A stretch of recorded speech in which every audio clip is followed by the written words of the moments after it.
Welcome to the Canadian Beef Cattle Podcast, presented by the Beef Cattle Research Council, the most popular content from beefresearch.ca, available on the go. Before we get into today's episode, a quick message from the BCRC. CowBytes, CowBytes, ration balancing software is available through the BCRC. The easy-to-use ration balancing software allows Canadian beef cattle producers to develop their own rations. Producers can input various combinations of feed and byproducts at different prices to reduce feed costs while meeting animal production targets. The software costs $60 and can be purchased now at beefresearch.ca/CowBytes. That's CowBytes.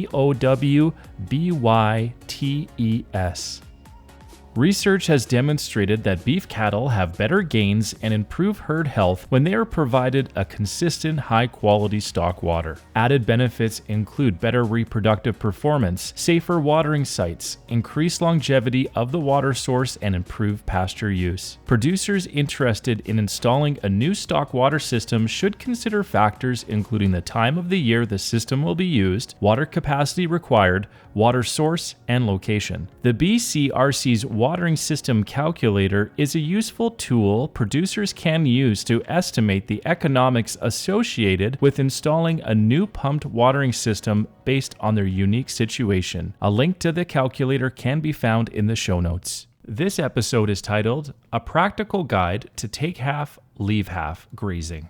Hi.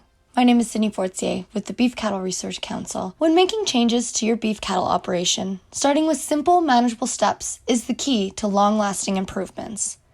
This is the case when it comes to the concept of take half, leave half, which is the basic rule of thumb for grazing management that can be effectively implemented in any region in good weather years and bad. In a recent video from the BCRC, Dr. Brianna Keln, adjunct professor at the University of Saskatchewan and a farmer/cow-calf producer north of Regina, demonstrated two methods to determine available forage and how to estimate when 50% has been utilized.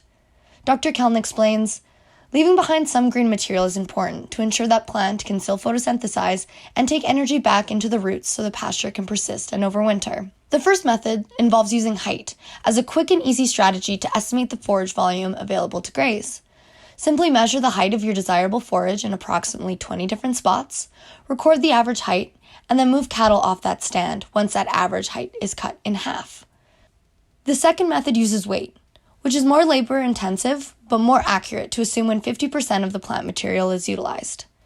This entails cutting a few samples of forage from the pasture as close to the ground as possible, binding the bottom with an elastic band, and then finding the middle point by balancing the sample on your finger until the forage rests even and straight. You will then cut off the top of that plant sample at the identified point of balance, which allows for a visual representation of what the growing plants will look like once 50% of the plant material, based on weight, has been utilized. Either of these methods are effective ways to begin to recognize what you are starting with and what 50% utilization actually looks like. When taking these pre-grazing measurements, be sure you are only including the portion of pasture that will be consumed by cattle.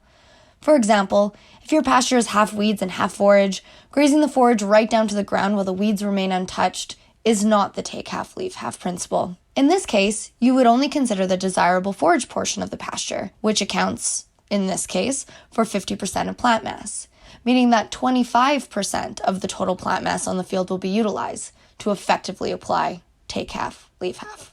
Dr. Keln says, while take half, leave half can be used as a guide, the amount you graze really is determined by how long you're able to rest that plant. She adds that grazing 60, 70, or even 80% of top growth material can be okay as long as that pasture has time to regrow. The more you take off, the more time that pasture needs to rest. Not allowing the necessary time to regrow puts that stand at risk of being overgrazed. The University of Saskatchewan professor defines overgrazing as a function of time and not allowing pasture the time it needs to recuperate in order to be grazed again or survive the winter. If we take too much top plant and don't allow adequate time to rest while it's actively growing, then we are at risk of those plants dying off and having undesirable species coming into the pasture, as well as a productivity decline. Not allowing for adequate rest can also have animal health implications, such as increased parasite loads and unideal selection behaviors, which all impact the health and longevity of your pasture long term. Dr. Count goes on to say that if producers want to implement a heavier, more intensive grazing regime and have planned to do so, that can be very successful. But she stresses that it's important to know what plants are out there, target them at the right time, and allow for that rest at the right time. Grazing a stand harder than intended in a pinch during a drought when forage is minimal is when things can get really messy. So before we leave here today, I wanted to go over some key considerations regarding the principle of take half, leave half. The first, only look and measure the main nutritive forage in that pasture stand. Do not include undesirable or anti-nutritional weeds or plant material. The second, take measurements before cattle are led onto that field, ideally immediately before introducing them to the new piece. Third, the more you graze, the more time that pasture needs to rest. And 4, knowing the plant species in your pasture can help you to strategically graze throughout the season. All to say, when it comes to grazing management, know what you have a plan, execute that plan to the best of your ability, and always have a plan B. And maybe even a plan C.